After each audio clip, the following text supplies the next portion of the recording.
नमस्कार, बहुत स्वागत है आपका। इंडिया वॉइस देख रहे हैं आप। मैं हूं आपके साथ शिवम सोनी। देश भर में जारी विपक्षी एकता की कवायद के बीच झारखंड में महागठबंधन का समीकरण गड़बड़ाता हुआ नजर आ रहा है। झारखंड विधानसभा के चुनाव में बड़े भाई की भूमिका में रहने वाले जेएमएम की महत्वाकांक्षा बढ़ती दिखाई दे रही है। झारखंड मुक्ति मोर्चा 2024 के लोकसभा चुनाव में खुद को बड़े भाई की भूमिका में देखना चाहती है। रिपोर्ट आप देखिए, उसके बाद चर्चा की शुरुआत।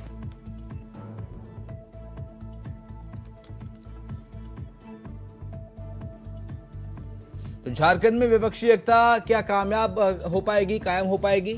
क्योंकि जो जेएमएम है, झारखंड मुक्ति मोर्चा, वो चुनावों को लीड करने की बात कह रही है। झारखंड मुक्ति मोर्चा के वरिष्ठ नेता चुनावों को लीड करने की बात कर रहे हैं, चाहे वो लोकसभा चुनाव हो या वो हो विधानसभा का चुनाव, 24 का चुनाव या 25 का चुनाव। तो वहीं जो कांग्रेस समेत तमाम विपक्षी दल हैं जो विपक्षी एकता की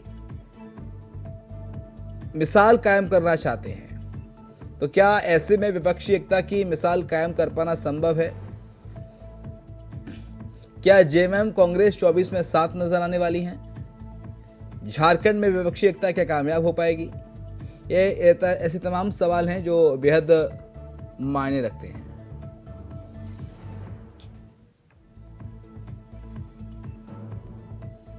तो आगामी चुनाव को लीड करने की बात कह दी है झारखंड मुक्ति मोर्चा पार्टी की तरफ से। रिपोर्ट आप देखिए, उसके बाद चर्चा की शुरुआत।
छोटा भाई, चूंकि हम स्टेट पार्टी है इसलिए, लेकिन हालात जो हैं यहाँ के जमीन के, सांगठनिक तौर पर हम इतना मजबूत है कि हम बड़े भाई को आगे भी बढ़ाएंगे। तो उसमें हमारी भूमिका उसमें अहम होगी। लेकिन कांग्रेस का तो दावा है कि 9 सीटों पर वो रहेगी। अब कोई दावा कुछ भी कर ले, ऐसे तो 545 सीटों पर हम लोग सबको ही लड़ेंगे, ये हम लोगों का दावा है। वैसे जेएमएम के अपने सियासी तर्क हैं। तर्क ये कि छोटा भाई इसलिए क्योंकि वो स्टेट की पार्टी है, इसलिए यहाँ की जमीन के जो हालात हैं उसके लिहाजा हम सांगठनिक तौर पर मजबूत हैं। बातों ही बातों में सुप्रियो भट्टाचार्य ने यह भी कह दिया कि दावा चाहे कोई कुछ भी कर ले, अगर कांग्रेस के सेंट्रल लीडरशिप का कोई वक्तव्य आएगा तो फिर अपनी प्रतिक्रिया देंगे। ये कांग्रेस का कोई सेंट्रल लीडरशिप का वक्तव्य आया क्या? नहीं ना। लेकिन जब समन्वय की बात होगी, जब सीटों का तालमेल का सवाल होगा, तो सेंट्रल लीडरशिप तय करता है। तो जब जिस दिन सेंट्रल लीडरशिप के मुंह से इस तरह की बातें आएंगी, हम आप लोग को जवाब दे सकते हैं। मतलब जेएमएम। वहीं जब ये बात कांग्रेस को पता चली तो कांग्रेस तोल मोल कर बोल रही है। कांग्रेस का कहना है कि बड़े छोटे भाई की कोई बात नहीं, वक्त आएगा तो सब ठीक हो जाएगा। तो वहीं फिर बीजेपी भी कहां चुप रहने वाली थी। बीजेपी ने तंज कसते हुए कहा, महागठबंधन बनाने का सपना देखा जा रहा है और झारखंड में जब ये हाल है तो फिर पूरे देश में क्या होगा। खैर, ये सियासी लड़ाई है। यहाँ 24 लोकसभा सीटों पर दावेदारी के साथ जेएमएम अभी से कांग्रेस को अपनी राजनीतिक हैसियत का एहसास करने की कोशिश में जुटी हुई है। ऐसे में सवाल ये कि 24 में किसके पास कितनी seat. Bureau report, India voice. Anant Amit है, नेता है भारतीय जनता पार्टी के हमारे साथ। फिरोज खान साहब है, नेता है कांग्रेस पार्टी के। हिंदुकांत दीक्षित हैं, वरिष्ठ पत्रकार हैं हमारे साथ। आप तीनों मेहमानों का बहुत स्वागत है। लेकिन अनंत अमित, इस बयान के क्या मायने कि झारखंड में अब अलग से लड़ेगी जेएमएम, चुनावों को लीड करेगी, यानी कि आने वाले चुनावों में लीड करेगी। सुप्रियो भट्टाचार्य कह रहे हैं कि आने वाले चुनावों में अब जेएमएम लीड करेगी। कैसे देखते हैं आप? देखिए, जिस तरीके से पटना में जो 12 तारीख को महागठबंधन की बैठक होनी थी, हाँ, वो 12 तारीख के बाद 15 तारीख का डेट आया। फिर अब सुनने में आ रहा है 23 तारीख को इनकी बैठक होने जा रही है। और माननीय बिहार के मुख्यमंत्री नीतीश कुमार जी सारे दलों को मिलाने के लिए इकट्ठे पूरे देश में घूम रहे हैं। उसी क्रम में वो झारखंड भी आए थे। आपको याद होगा कि जब झारखंड में एनडीए के साथ हमारे साथ जब नीतीश कुमार जी थे, तो झारखंड में घूम घूम कर यही वर्तमान सरकार को, शिबू सोरेन जी को, हेमंत सोरेन जी को सबसे भ्रष्टाचारी सरकार कह रहे थे। और पूरे प्रदेश में घूमकर वो अपने संगठन को मजबूत करने की बात भी कर रहे थे। आज वही व्यक्ति तमाम महागठबंधनों को बुलाकर इकट्ठा करने की बात कर रहा है। अब वो खुद भी आरजेडी के निशाने पर रहते, आरजेडी को भ्रष्टाचार कहते। और जिस तरीके से अभी आपने बयान सुना है, ये उनका महागठबंधन का इंटरनल बयान है, इससे भारतीय जनता पार्टी को कोई लेना देना नहीं। और दूसरा बात मैं आपको बताना चाहता हूँ, हम तो ये कहना चाहते हैं महागठबंधन कि क्यों पड़े इस चक्कर में, कोई नहीं है चक्कर में। ये आने वाला समय, अभी मैं वो भी सुन रहा था उनके बयान को कि कह रहे थे 545 सीटों पे लड़ेगी महागठबंधन की दर, सारे पार्टी के लोग मिलकर। देखिए, कहीं कोई चक्कर नहीं है पूरे देश में, और ये पूरे देश की जनता भी जानती है और हमें भी एहसास है लड़ाई का। और जहां तक झारखंड की बात हम कर रहे हैं, झारखंड की 14 सीट पे हमारी तैयारी है। और इससे पूर्व में भी आपको भी जानकारी होगा, प्रदेश की जनता भी जानती है, बड़े भाई हिंदुकांत दीक्षित जी भी बैठे हुए हैं। झारखंड में बहुत सारे प्रयोग हुए हैं और भारतीय जनता पार्टी के खिलाफ तरह के पहली बार ये बैठक नहीं करने जाते। ये तीन दल मिलकर आपस में चुनाव लड़ते रहे, आरजेडी हो, चाहे वो कांग्रेस हो, जेएमएम हो, और कभी भी इन्हें सफलता नहीं मिली। जब जब ये गठबंधन के साथ लड़े हैं, तब तब ये असफल हुए हैं। और हमें लगता है कि 2024 का चुनाव जो होने वाला है, और 2024 के विधानसभा भी चुनाव होने हैं, 2025 का झारखंड में कोई मतलब, 2024 की बात है। और विधानसभा हो चाहे लोकसभा हो, लोकसभा के 14 पे भारतीय जनता पार्टी अपनी तैयारी कर रही है। आपने देखा भी होगा कि हमारे कितने नेता झारखंड में आ रहे हैं और तमाम सीटों पे हमारी नजर है। और पिछली बार हम 12 जीते थे, इस बार हम 14 जीते। ठीक है। इंदुकांत दीक्षित सर, सुप्रियो भट्टाचार्य का ये बयान, ये प्रयोग है, संयोग है, इसके फिर मायने कुछ और है? नमस्कार शिवम जी। जी सर। फिरोज खान जी और अमित जी को भी मेरा नमस्कार। ये निश्चित तौर पे एक प्रयोग है, और सभी पार्टियां जब गठबंधन की बात प्रारंभ होती है, कोई महागठबंधन बनाने की बात चलती है, अंग्रेजी में एक शब्द है कि एक्सर्ट करते हैं अपने प्रेशर को, अपने पावर को, अपनी हैसियत को, और फिर उसी के हिसाब से तय होता है कि किसको क्या शेयर मिलेगा। लेकिन देखिए, एक बात हमेशा ध्यान रखना चाहिए शिवम जी, कि जब पिछली बार चुनाव में जा रहे थे लोग गठबंधन करके, तो लोकसभा विधानसभा दोनों के लिए आपस में बातचीत हो रही थी। तो मोटा मोटी ये तय हुआ था कि विधानसभा में जेएमएम लीड करेगी और लोकसभा में कांग्रेस लीड करेगी। और उसका उद्देश्य ये था कि केंद्र में सरकार बनाने की स्थिति में अगर कोई है तो जेएमएम तो है नहीं, केंद्र में सरकार बनाने की स्थिति में कांग्रेस होगी, मुख्य विपक्षी गठबंधन की बात अगर करें, और राज्य में सरकार बनाने की स्थिति में जेएमएम होगी। तो इसी तरह के समझौते की बात चल रही थी। तो अब ये एक बयान आपको मालूम होगा कि आलमगीर आलम साहब का आया था पिछले दिनों, जिसमें उन्होंने अधिकतर सीटों पर लोकसभा में कांग्रेस की दावेदारी ठोकी थी। उसी को लेकर हम समझते हैं कि उसी परिप्रेक्ष्य में ये बयान आया है शायद सुप्रियो भट्टाचार्य जी का। तो इसको बहुत महत्व नहीं दिया जा सकता है। इससे मैं सिर्फ ये मानता हूँ कि सत्ता के समीकरण में किसकी कितनी ताकत होगी चुनाव लड़ने के लिए, इसके लिए अपने अपने पावर को, अपने अपने स्ट्रेंथ को, अपने अपने दावेदारी को एक्सर्ट करने की ये शुरुआती दौर की कहानी है जी। ठीक है। फिरोज खान, ऐसी विपक्षी एकता का कायम हो पाएगी क्या झारखंड में? एक और तो कांग्रेस, नीतीश कुमार, आरजेडी समेत तमाम विपक्षी दल, ममता बनर्जी, अरविंद केजरीवाल विपक्षी एकता की बात कर रहे हैं। जेएमएम का अपना अलग राग अलाप रही है जेएमएम, तो ऐसे कैसे संभव हो पाएगा सर बीजेपी को हराना? नहीं, देखिए मैं कहना चाहता हूँ, बयान देना एक अलग बात है। हाँ कांग्रेस जो है केंद्र में है, झारखंड में लोकल पार्टी, अब तो क्षेत्रीय पार्टी झारखंड मुक्ति मोर्चा है, और गठबंधन चुनाव हुआ था तभी जाकर महागठबंधन की सरकार है, अब फुल बहुमत की सरकार है।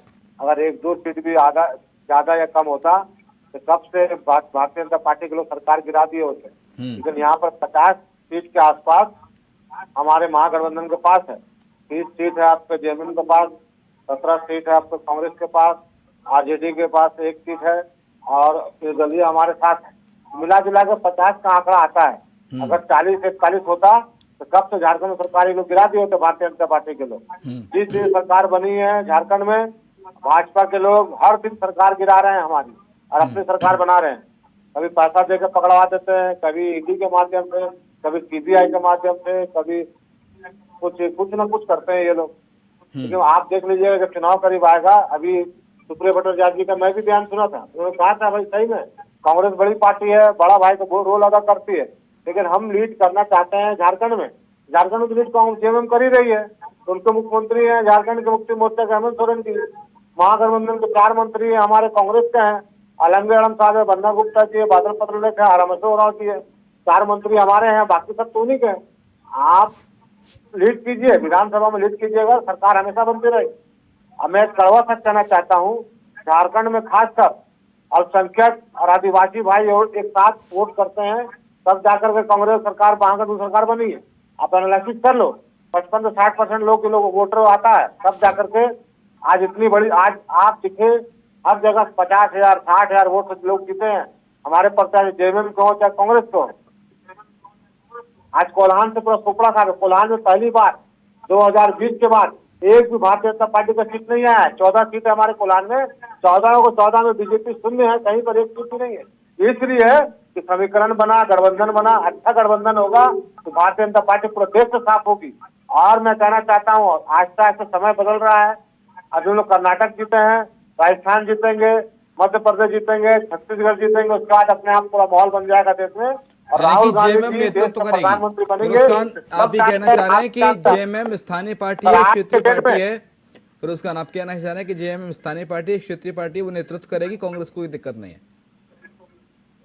कोई दिक्कत नहीं है। आज से पहले 2019 में लोकसभा चुनाव हुआ, 10 सीट में कांग्रेस लड़ी, 4 सीट में जेएमएम लड़ा, 4 लोकसभा जेएमएम लड़ी, 10 लोकसभा कांग्रेस लड़ी।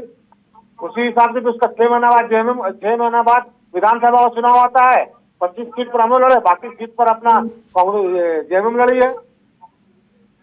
क्षेत्रीय दल, क्षेत्रीय पार्टी, यानी कि बीजेपी के खिलाफ, बीजेपी को हराने के लिए रणनीति है जेएमएम और कांग्रेस की, छोटा भाई बड़ा भाई वाली। एकदम ये रणनीति है, और आप देखिएगा हम लोग मिलकर लड़ेंगे। और फिर देखिएगा, इससे पहले अभी तो 2 सीट है हम लोगों का, एक कांग्रेस का, एक जेएमएम का है, 12 बीजेपी के पास है। और इससे पहले जब 2019 से पहले था, उस वक्त मात्र 1 सीट थी बीजेपी के पास।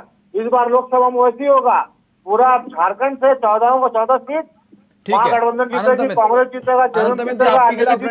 जीतेगा, आपके खिलाफ रणनीति है, इसलिए जेएमएम लीड करेगी, कांग्रेस जैसा जेएमएम कहेगी वैसा करेगी झारखंड के अंदर, विपक्षी एकता को खतरा नहीं है। देखिए लीड एक अलग मैटर है, हम लोग दोनों खतरा नहीं है। गठबंधन है, झारखंड मुक्ति मोर्चा, आरजेडी और कांग्रेस का चुनाव गठबंधन है। ये लगता है कि दिन में सपना देखना कोई बुरी बात नहीं है, लेकिन इतना भयानक सपना मत देखिए कि हाँ, सपना देख रहे हैं आप लोग भी, सपना देख रहे थे, मतलब जाके वहाँ पर पूरा मोदी जी, अमित शाह जी, नड्डा जी, पड्डा जी, सत्ता जी, सब लोग कर्नाटक में लगे हुए थे, बोले अब की बार 150 पार। विरोध जी, अब जनता समझ चुकी है आप लोगों को, ज्यादा देर तक आप लोग बेवकूफ नहीं बना सकते हैं भाई साहब। अब जो है दूध का दूध पानी का पानी हो रहा है, लोग समझ रहे हैं। 15 लाख कहाँ गया, 2 करोड़ नौकरी कहाँ गया, बेरोजगारी कहाँ गया, 400 का सिलेंडर 1100 हो गया, 60 रुपए का पेट्रोल 100 रुपया पार हो गया, 40 रुपए का डीजल 90 रुपये पार हो गया, ये सब कहाँ है? जनता सब देख रही है। अब हिंद मंदिर, मस्जिद, गिरजा, गुरुद्वारा, दहरा स्थान, कब्रस्तान, शमशान, कब्रस्तान, ये नहीं चलेगा। अब चलेगा रोजगार दो, वोट लो, महंगाई कम करो, वोट लो। फिरोज जी अब नहीं चलेगा मंदिर मस्जिद तक पेट नहीं चलेगा। मंदिर मस्जिद से बहुत चिंता मत कीजिए, बहुत हमारी बात तो बुला लिया। सुनिए ना। कर्नाटक आपने में अब सुन लीजिए जनता मित्र क्या क्या हुआ? कह रहे हैं, फिरोज खान सुन लीजिए। आपने कहा हमने कुछ कहा नहीं, अब आप हमारी भी बात सुन लीजिए। देखिए, जहां तक शिवम जी महागठबंधन की बात है, तो ये उनका कांग्रेस और जेएमएम का मामला है, और ये पहले ये तय कर लें कि छोटा भाई और बड़ा भाई ये इनकी आपसी कला की बात है, इससे हमें कोई फर्क नहीं पड़ता। ये तो खुद कह रहे हैं कि साहब छोटा भाई जेएमएम है क्योंकि क्षेत्रीय पार्टी है, बड़ा भाई कांग्रेस है।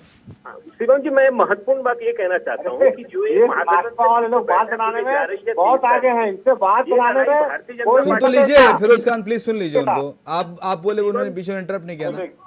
शिवम जी, ये लड़ाई भारतीय जनता पार्टी के खिलाफ नहीं लड़ी जा रही है, ये पूरे देश में घूम घूम के ये माननीय यशस्वी प्रधानमंत्री नरेंद्र मोदी जी के खिलाफ लड़ी जा रही है। ये लोगों के सारे दलों को ये है कि कैसे हम माननीय मोदी जी को बाहर करें। नरेंद्र मोदी के खिलाफ नहीं, आप देखिए गलत बात बोल रहे हैं। ये हम सारे लोग दल मिलकर प्रधानमंत्री जी जो गलत फैसले ले रहे हैं, उनके साथ जो लोग सलाहकार है, गलत सलाहकार है उनके। रहे नीतीश कुमार जी, वो भी भ्रष्टाचारियों के साथ हो गए हैं, और सिर्फ पूरे देश में ये सारे भ्रष्टाचारी लोग, चाहे केजरीवाल जी हो, चाहे वो शिबू सोरेन जी का परिवार हो, चाहे वो लालू यादव जी का परिवार हो, चाहे वो स्टालिन जी का परिवार हो, चाहे वो अखिलेश यादव जी का परिवार हो, चाहे वो केजरीवाल जी हो, तमाम जितने दल हैं, ये सारे दल भ्रष्टाचारी दल हैं, और तमाम दलों का जो विरोध है वो भारतीय जनता पार्टी के खिलाफ है, और माननीय इनके पास वॉशिंग मशीन है। हम लोग सब भ्रष्टाचारी है, जितने पार्टी वाले हैं, खाली भारतीय जनता पार्टी के लोग ईमानदार हैं, वफादार है, बाकी सब गद्दार है। आपने तो भारतीय जनता कोई बात है इनका? जितने पार्टी वाले हैं, आरजेडी भ्रष्टाचारी, कांग्रेस भ्रष्टाचारी, जेएमएम भ्रष्टाचारी, खाली भारतीय जनता पार्टी के लोग ईमानदार है। हुए गए कि भाई यहाँ पर और बाकी सब बेईमान है, बाकी सब चोर है, बाकी सब डकैत है, बाकी सब professor, lecturer, doctor, IAS, IPS सब बीजेपी में है। दल इनके साथ नहीं। झूठ सच करने से फायदा होगा, सच बात बोलिए। आप भी कर लीजिए, आप भी बोल लीजिए फिरोज खान, कोई कुछ नहीं बोलेगा, आप भी बोलते रहिए पूरे डिबेट में। आप भी के नाम करते हैं आज के इस डिबेट को। मैं सोचता हूँ नहीं, एक्चुअली शिवम जी क्या है ना, आपके प्रश्नों और हमारे जवाब का ये इनसे बर्दाश्त नहीं हो पा रहा है, तो ये करेंगे क्या? इनके पास तो कहने को कुछ है नहीं। ये कर्नाटक जीत कर आए तो इन्हें तो ऐसा लग रहा है कि पूरा देश जीत लिए। अरे चुनाव होता है, चुनाव में हार जीत होती है, हमने हार को स्वीकार किया, जनता ने हमें ओपोजिशन में बनाया तो हम ओपोजिशन में है, हम आगे की लड़ाई लड़ रहे हैं, और लोकसभा का चुनाव होगा 2024 में, हमें पूरा विश्वास है कि जनता हमारे किए हुए कामों पे वोट देगी और हम पूरा सरकार बनाएंगे। तो इसमें नाराज होने की क्या बात है? और अगर भ्रष्टाचारियों की सरकार नहीं है तो आप बता दीजिए। कहीं पे माँ बेटे की सरकार है, कहीं पे भाई भाई की सरकार है। तमाम जितने पारिवारिक दल है, सारे महागठबंधन की बैठक 23 तारीख को जो पटना में हो रही है, देखने को मिल जाएगा कौन लोग आ रहे हैं और कौन लोग नहीं आ रहे। ठीक है, लेकिन सर इंदुकान सर, इस प्रयोग से महागठबंधन को, विपक्षी एकता को कोई खतरा तो नहीं कह सकते, या आने वाले समय में ऐसा देखने को मिल सकता है? दो तीन बातें मैं कहना चाहता हूँ। हाँ। इस प्रयोग से कोई खतरा होगा नहीं होगा ये तो वक्त बताएगा। हाँ। और ये प्रयोग, सही कहा अनंत जी ने कि ये इंटरनल मामला है कांग्रेस का, जेएमएम का, कि उनका क्या अरेंजमेंट है, वो कैसे चलेंगे। और कांग्रेस का जो दावा है वो बिल्कुल ठीक है, जो आलमगीर जी ने कहा कि जब वो 10 सीटों पर लड़े थे 2019 के चुनाव में, लोकसभा में, तो फिर इस बार भी वही फॉर्मूला में कोई बुराई नहीं है। अब जो बयान आया सुप्रियो जी का, उससे ऐसा महसूस होता है कि सरकार जो कि मजबूती से चली है अब तक, तो कहीं न कहीं जेएमएम अपने को ज्यादा एक्सर्ट करने की कोशिश करेगी कि वो 10 और 4 का फार्मूला अब नहीं चलेगा। अब ये ज्यादा सीट जेएमएम को लोकसभा में लड़ने के लिए चाहिए। ये बातें जगह जगह बाकी भी क्षेत्रीय छत्रप लेकर के आएंगे। एक बात सिर्फ मैं भ्रष्टाचार के मामले में कहना चाहूंगा। देखिए, फिरोज खान जी ने जो भी तमाम बातें कही, एक छोटा सा एग्जाम्पल है अभी आपके सामने, वी सेंथिल बालाजी का, तमिलनाडु में।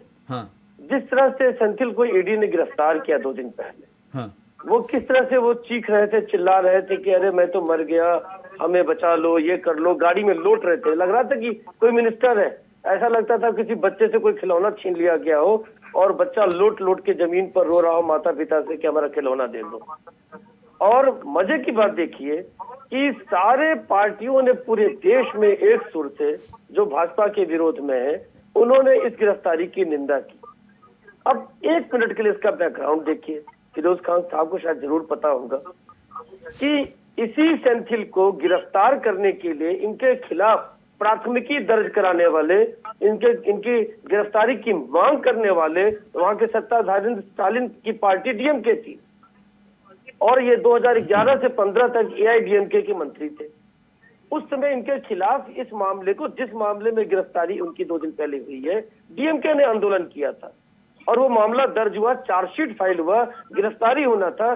गिरफ्तारी के ठीक पहले वो डीएमके में शामिल हो गए, डीएमके सरकार में वो मंत्री बन गए। तो जिसकी गिरफ्तारी की पूरी व्यवस्था, जैसे लालू की गिरफ्तारी की, जेल भेजने की पूरी व्यवस्था नीतीश कुमार ने किया बिहार में, और आज कहते हैं उनके साथ अन्याय हो रहा है। उनके मामले जब उठाए जाते हैं कहते हैं बीजेपी जानबूझ के गठबंधन हम कर लिए, उनको परेशान कर रही है।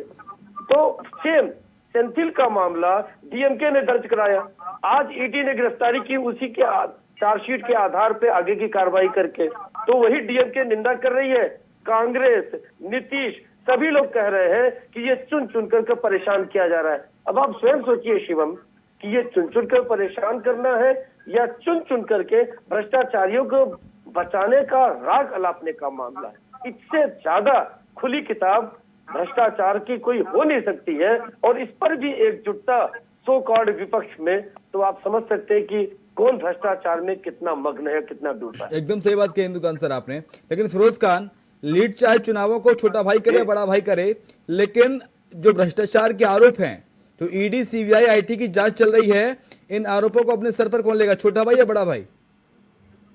शिवम जी, मैं पत्रकार महोदय पूछना चाहता हूँ कि ईडी, सीआईडी, सीबीआई किस कांग्रेस के लिए है, जेएमएम के लिए है, आरजेडी के लिए है, तृणमूल कांग्रेस के लिए?